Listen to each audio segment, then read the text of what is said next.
Good morning, students. Welcome to the RPS group of schools online classes for science. Today we will discuss the question answers given in the back exercise of chapter Nutrition in Plants. Let's start with checkpoint 1. True and false. During photosynthesis, stomata remain closed. The answer is false. In plants, water is transported through xylem vessels. The answer is true. Only green parts of the plant synthesize food. The answer is true.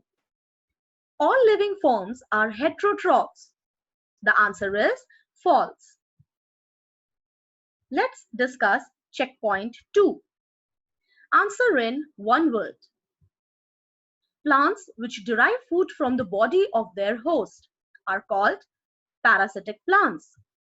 Mutually beneficial relationship between two living organisms is called symbiosis. Mode of nutrition in non-green plants is heterotrophic mode of nutrition. Green plants which grow in nitrogen deficient soil are called insectivorous plants. A bacterium which lives in the root nodules of some green plant. Answer is rhizobium. Tick the correct answer. The plants which is parasitic in nature is dodder. All green plants are autotrophs. Organisms that live on other organisms are parasites. With iodine solution, starch turns blue-black. Plants get nitrogen from soil. Soil in which insectivorous plants grow is deficient in nitrogen. Plants manufacture food in the form of glucose.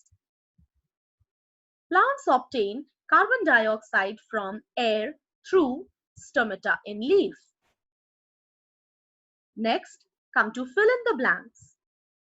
Chlorophyll is a green pigment present in plants. Chlorophyll traps energy from the sun. The occurrence of photosynthesis is tested by the presence of starch in the leaf. In insectivorous plants, digestive juice is secreted on the trapped insect. In lichens, algae and fungi live in symbiotic association. Leguminous plants are an example of symbiotic association. Very short answer type questions. Why are green plants called autotrophs? Green plants are called autotrophs because they can make food from simple inorganic substances. What does photo represent in the term photosynthesis? Photo represent actually the light.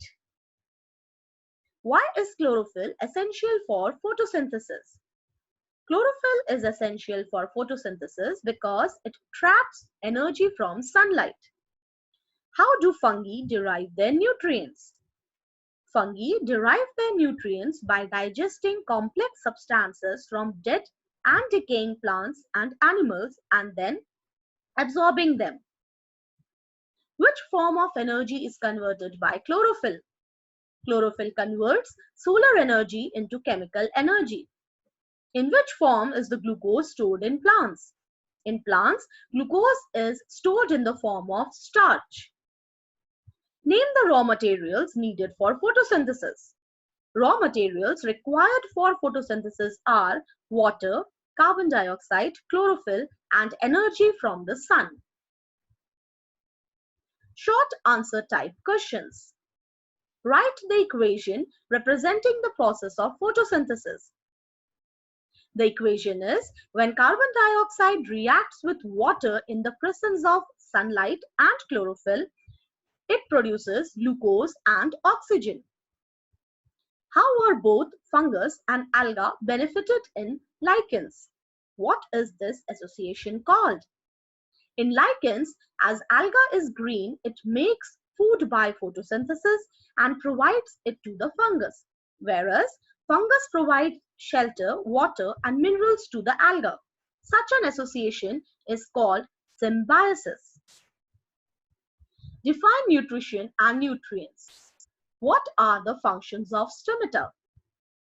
Taking food and its utilization by the organism is called nutrition.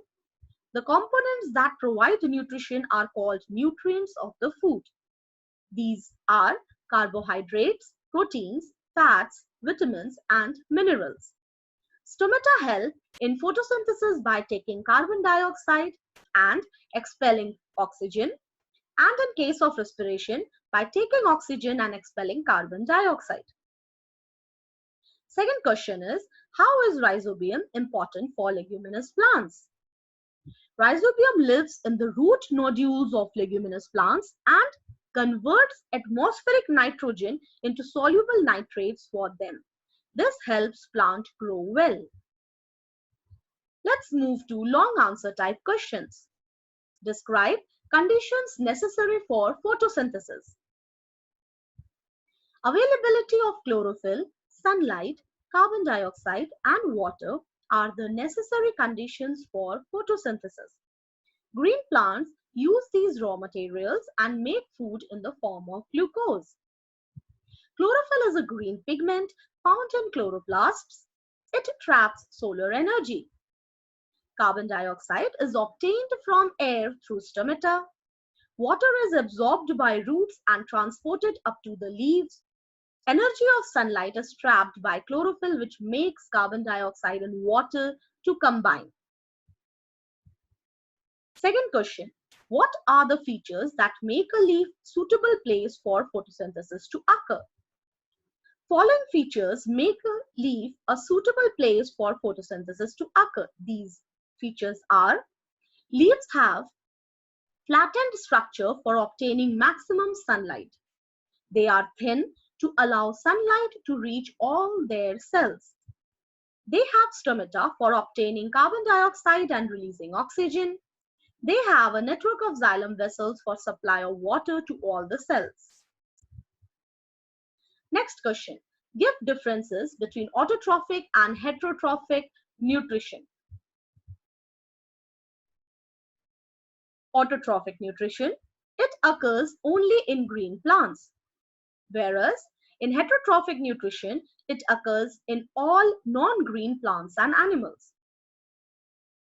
Carbon dioxide and water are needed for the synthesis of food in case of autotroph.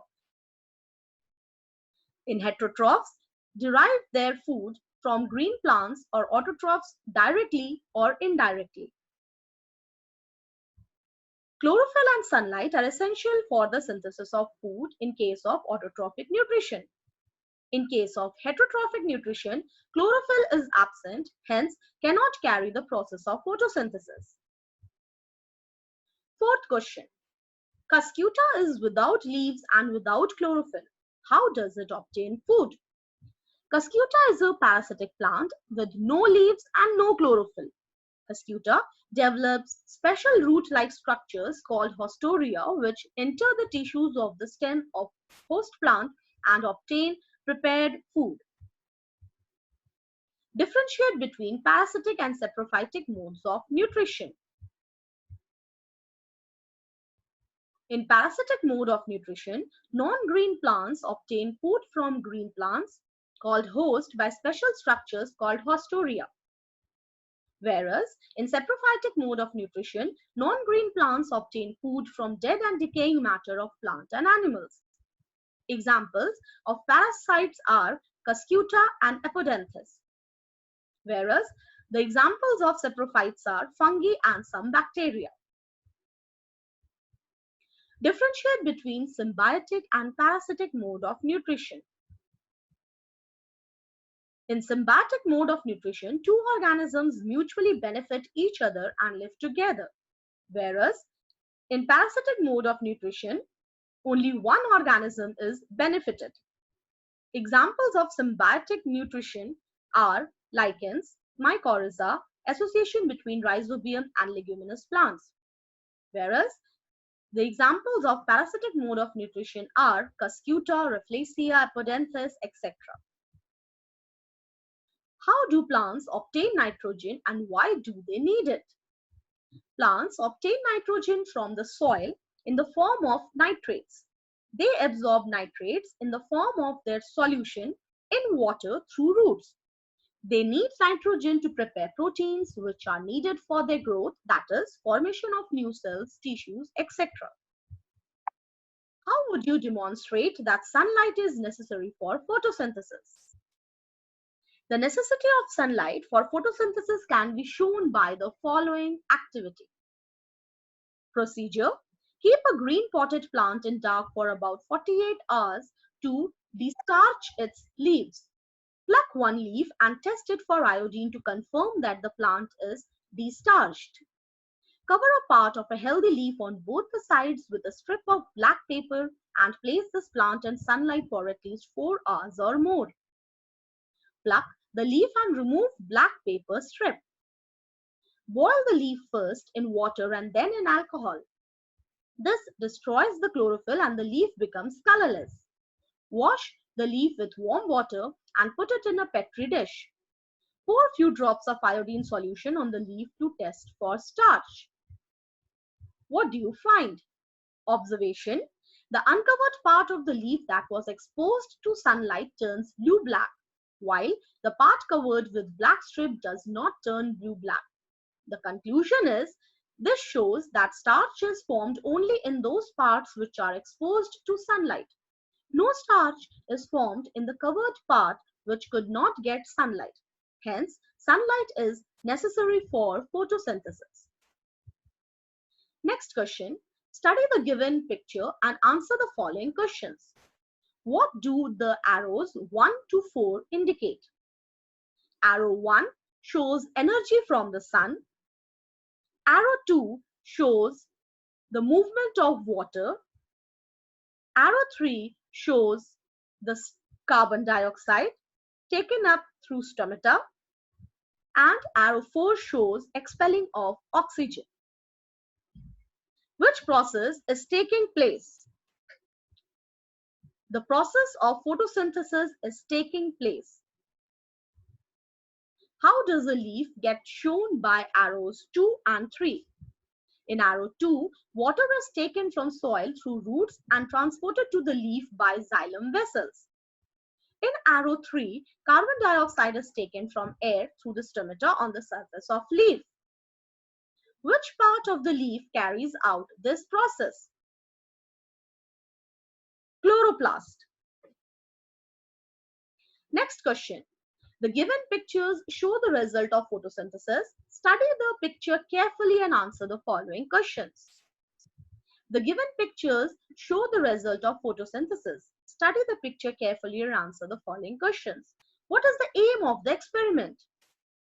The aim of the experiment is to show that sunlight is necessary for photosynthesis.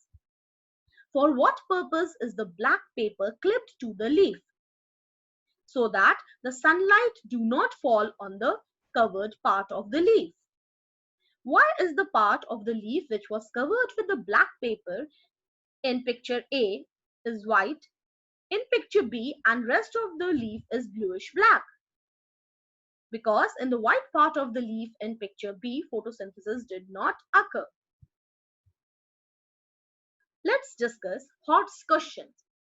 Why do the leaves of a plant kept in dark become yellow?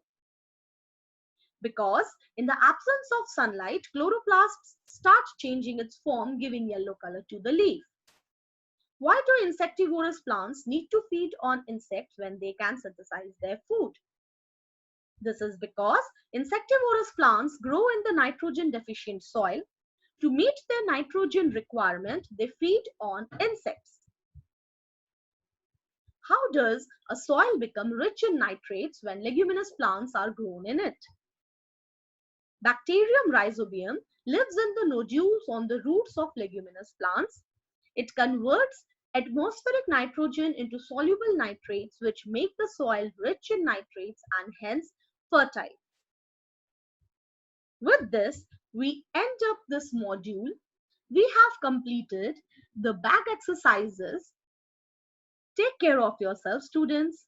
Goodbye.